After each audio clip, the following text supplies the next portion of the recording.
안철수 의원이 광주를 찾아 투명하고 혁신적인 공천을 다짐했습니다. 권은희 의원은 광주 국회의원 가운데 세 번째로 안철수 신당에 합류했습니다. 광주에서 생산된 신형 스포티지 차량 히터에 대한 소비자 불만이 잇따르고 있습니다. 회사 측은 제품 결함이 아니고 설계 자체를 바꾼 것이라고 해명하고 있습니다. 외국인 노동자들이 임금을 받지 못한 채 끼니 걱정을 하고 있습니다. 업주는 책임을 인정하면서도 사정이 어렵다고 호소하고 있습니다. 영산강 하구뚝 도로에서 과속으로 추정되는 사고로 4명의 사상자가 났습니다. 차량들이 과속을 일삼고 있지만 단속 장비가 부족해 사고를 막지는 못했습니다. 여러분 안녕하십니까? 광주 전남 지역 선거의 국민의당 쏠림 현상이 가속화하고 있습니다. 안철수 의원은 기세를 잡은 호남 민심을 굳히려는 행보를 이어갔고 더불어민주당 탈당 바람도 이번 주 더욱 거세질 것으로 보입니다. 한신구 기자입니다. 안철수 의원이 창당 발기인 대회 이후 첫 행보로 또 광주 전남을 찾았습니다. 중요한 결정 때마다 광주 전남을 찾았던 안 의원의 이번 행보는 자신의 최대 정치적 기반인 호남에서 국민의당의 주춧돌을 확고해야겠다는 의지의 표현으로 해석됩니다. 저희도 국민의당 시작하는 첫날 희생과 헌신으로 낡은 정치 바꾸겠다는 각오를 다집니다. 호남발 신당 세력과의 통합에 대해서는 먼저 중심을 세우고 전국의 인재를 모은 이후 손을 잡겠다며 국민의당 중심의 통합에 무게중심을 뒀습니다. 탈당 이후 안철수 신당과 천정배 신당을 놓고 고민을 거듭하던 권은희 의원은 보름 만에 안철수 신당 합류를 선언했습니다. 결정 배경으로는 지역 민심을 들었습니다. 이미 저희 지역 주민들에게 안철수 신당이 제3세력으로 자리 잡은 이상 저도 그 뜻을 받아들일 수밖에 없는. 전북 군산의 지역구인 김관영 의원 역시 탈당과 함께 안철수 신당행을 결정지었고 주승용 장병환 의원을 비롯해서 지역 국회의원 상당수가 오는 13일을 전후해 탈당을 예고하고 있습니다. 지역 정가의 국민의당 쏠림이 가속화되면서 더불어민주당은 물론 호남발 신당 창당 세력의 입지도 그만큼 좁아들고 있습니다. MBC 뉴스 한신구입니다. 광주에서 생산되는 신형 스포티지 차량의 히터가 이상하다며 불편을 호소하고 있는 운전자들이 잇따르고 있습니다. 기아차 측은 설계를 바꿔서 그런 것이라고 해명하고 있지만 운전자들은 객관적인 검증을 요구하고 있습니다. 송정근 기자입니다. 2달 전 신형 스포티지를 구입한 신선호 씨는 차량 히터에서 이상한 점을 발견했습니다.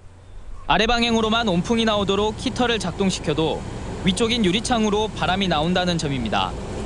어떻게 해도 머리 쪽으로 따뜻한 바람이 나오면서 신 씨는 머리가 아프고 상대적으로 발은 시립다고 말합니다. 발 쪽에 히터를 틀면은 발 쪽이 나온 것이 아니고 앞 유리 쪽으로 나와서 코가 아플 지경이기 때문에 에어컨을 끄고 다닐 수밖에 없기 때문에 발이 너무 시려워서 운전하기 힘들어요.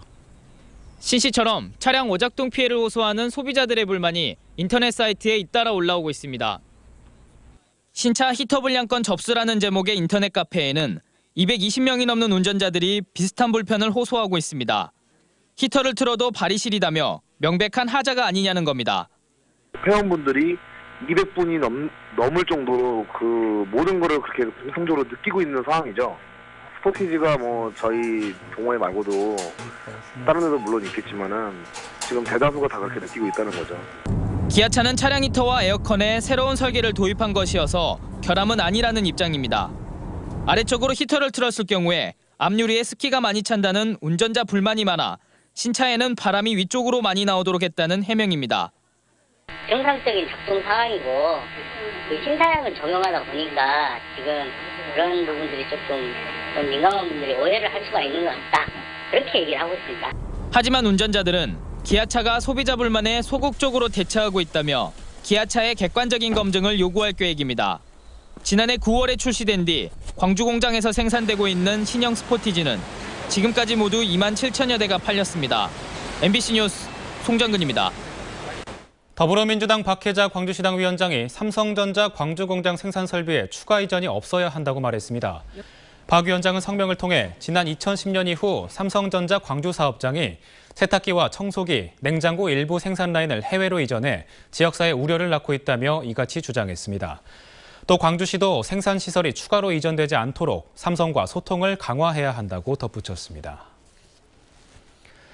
임금을 받지 못한 외국인 노동자들이 공장 안에서 겨우 끼니를 잇고 있습니다. 업주는 임금 체불 사실을 인정하면서도 사정이 어렵다는 말만 되풀이하고 있습니다. 권남기 기자입니다. 공장 기계는 멈춰섰고 포장된 완제품이 한 켠에 쌓여 있습니다. 노동자들은 일손을 놨습니다. 이집트와 파키스탄 등 여러 국적인 이들은 지난해 10월부터 임금을 제대로 받지 못했습니다. 임금 지급을 약속하던 사장은 며칠 전 공장을 떠났고 이들 열댓 명이 기숙사를 지키고 있습니다. 이들은 사회단체의 도움을 받아 생활을 이어갑니다. 여기 있는 모든 물건들이 다 떨어지고 아무것도 없어져서 먹을 것이 없어가지고 하루에 2끼도 못 먹고. 이들이 이 공장에서 일을 시작한 건 지난해 7, 8월쯤. 처음엔 150명 정도가 온수매트를 만들었고 제품은 유명 회사들의 상표를 달고 전국에 팔려나갔습니다. 업주 측은 체불 임금이 5천만 원 정도라고 인정합니다. 하지만 외국인 노동자들이 공장을 점거하고 있어 가동을 멈췄으며 일을 그만둔 상황이어서 음식이 제공되지 않았다고 말합니다. 이 회사 못 믿는 게 그만둔 거잖아요. 그럼 나가야지. 일도 못하게 날로 밥 빼가고 일하는 날로도 뭐든 숙소로. 밀린 임금을 받기 위해 공장 가건물에서 매트 한 장에 의지해 겨우 끼니를 이어가는 외국인 노동자들. 지금 여기도 다 돈 받아서 돈 보내. MBC 뉴스 권남기입니다.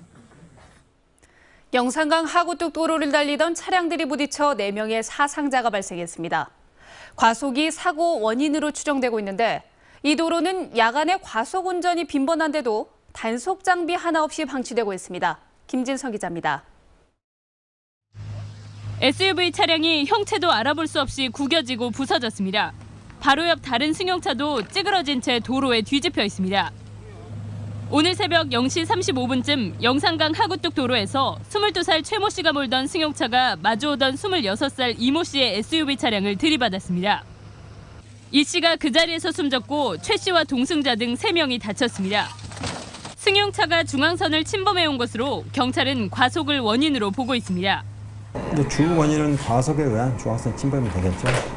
심하다 보니까 젊은 운전자다 보니까 약간 과속하지 않았을까 하는 추정되고 있습니다. 목포와 영암을 잇는 영산강 하구뚝 도로의 제한 속도는 최대 시속 80km. 하지만 과속 단속 장비는 인근 진출입로 교차로에만 있을 뿐 도로는 사실상 속도 제한을 받지 않습니다. 낮은 화단이 중앙분리대 역할을 하고 있어 과속으로 잇따르는 중앙선 침범의 위험을 막기에도 역부족입니다. 많이 오죠. 그 시간에 12시 새벽 같은 데는 차 통행량이 없거든요. 그러니까 보통 그냥 세게는 다니는 편이죠. 지난해 전남에서는 과속으로 인한 교통사고가 33건 발생해 13명이 숨지고 56명이 다쳤습니다. MBC 뉴스 김진선입니다. 광주시 교육청과 전라남도 교육청이 교육부가 요구한 누리예산 편성 요구에 곤혹스러워하고 있습니다. 광주시 교육청은 지방세 전입금 규모도 알 수 없는 데다 의회와 협의도 해야 하는데 그런 절차 없이 추경을 편성할 수는 없다며 물리적으로 어렵다는 입장입니다. 전라남도 교육청은 정부에서 예비비를 준다고 하기 때문에 일단 추경 자료를 만들어 논의할 예정이지만 의회가 스스로 전액 삭감한 예산을 되살리기에 명분이 약해 추경 편성이 쉽지 않은 만큼 내부 조율 중이라고 밝혔습니다. 광주 도시철도 2호선을 단계별로 착공하는 방안이 검토되고 있습니다. 광주시는 41.9km 구간 중에 풍암저수지와 운천저수지 등 지하 공사가 불가피한 구간을 먼저 착공하고 공사가 마무리되는 2년쯤 뒤에 나머지 구간 공사를 시작하는 방안을 검토하고 있습니다. 이 같은 안은 2호선 건설 방식에 대한 시민들의 의견을 충분히 수렴하거나 조정하고 건설 비용을 줄이는 방안을 찾는 데 시간을 충분히 벌기 위한 전략으로 보입니다. 목포 평화의 소녀상 건립 홍보대사로 위촉된 개그우먼 박나래 씨가 자신이 출연료 가운데 일부를 모아 소녀상 건립재단에 기부하기로 했습니다. 박나래 씨는 또 평화의 소녀상 기금 마련을 위해 다음 달 설 명절을 전후로 목포역과 버스터미널, 여객선 터미널 등에서 모금 활동도 펼칠 예정입니다. 목포 평화의 소녀상은 목포 독립만세운동 기념일인 4월 8일에 시민 모금과 목포시 지원금 2천만 원 등으로 건립될 예정입니다. 빛가람 혁신도시의 주민등록 인구가 12,000명을 넘어선 것으로 나타났습니다. 전라남도에 따르면 재작년 말 3,800여 명이던 혁신도시의 인구는 작년 9월 10,000명 선을 넘은 뒤 작년 말 기준으로 12,452명으로 집계됐습니다. 혁신도시의 전체 인구 가운데 80%가 넘는 1,140명이 나주를 제외한 타 지역에서 새롭게 전입한 것으로 분석됐습니다. 광주시가 사회복지 9급 공무원의 채용 계획을 공고했습니다. 올해 선발 인원은 62명으로 작년보다 12명 늘었고 원서 접수는 다음 달 1일부터 닷새간입니다. 정부가 청년 일자리 창출을 위해 국가직 공무원 선발 인원을 작년보다 560명 늘리기로 한 가운데 광주시도 올해 지방공무원 채용 인원을 늘릴지 주목됩니다. 광주시는 2월 중에 일반직 공무원의 채용 계획을 공고할 예정입니다. 프로축구 광주FC가 국가대표 출신 공격수 정조국을 영입했습니다. 올해 31세인 정조국은 국내 리그 통산 275경기에 나서 84골, 23도움을 기록했고 국가대표팀에서도 최전방 공격수로 활약해왔습니다. 광주FC는 더불어 서울에서 미드필더 김민혁도 함께 영입해 허리를 강화했습니다. 광주FC는 이번 영입으로 K리그 6강 도전에 박차를 가한다는 계획입니다. 캄보디아에 이은 제2호 아시아 광주진료소가 올 하반기 네팔에 건립될 예정입니다. 광주시에 따르면 마다브 쿠마르 네팔 전 국무총리 등 방문단은 오는 14일 오후 광주에서 윤장현 광주시장과 접견하고 진료소 설립 상황과 계획을 논의합니다. 광주진료소는 네팔 수도 카트만두 북동쪽 25km 지점인 상쿠에 지어진 건물 1층에 들어설 예정이며 의료봉사를 하는 사단법인 희망나무가 지원단체로 선정됐습니다. 취약계층 노인들에게 무료로 점심을 배달해주는 서비스가 전남 시군별로 차이가 나는 것으로 나타났습니다. 전라남도에 따르면 목포와 순천, 나주, 광양, 곡성은 주 5일 무료 점심이 배달되는 반면 구례와 장성, 신안, 고흥, 해남은 주 한 회만 무료 점심이 제공되고 있습니다. 강진과 한평, 무안, 영암 등은 일주일에 두세 차례 점심이 배달되는 등 시군별로 들쭉날쭉이어서 개선 대책이 마련돼야 한다는 지적입니다. 다음은 희망 2016 나눔 캠페인에 성금을 보내주신 분들입니다. LH 광주전남지역본부 직원들이 200만 원을, 남구 월산 사동 주식회사 상생대도에서 100만 원을 보내주셨습니다. 함께해 주셔서 감사합니다. 광주 패밀리랜드를 활성화하기 위한 민간 투자 현장 설명회에서 10여 개 업체가 참여해 높은 관심을 보였습니다. 오늘 우치공원 관리사무실에서 열린 현장 설명회에서는 중흥건설과 광주방송, 서진종합건설, 그리고 현재 패밀리랜드를 관리 중인 주식회사 광주 패밀리랜드 등 지역기업과 수도권 소재기업 10여 곳이 모였습니다.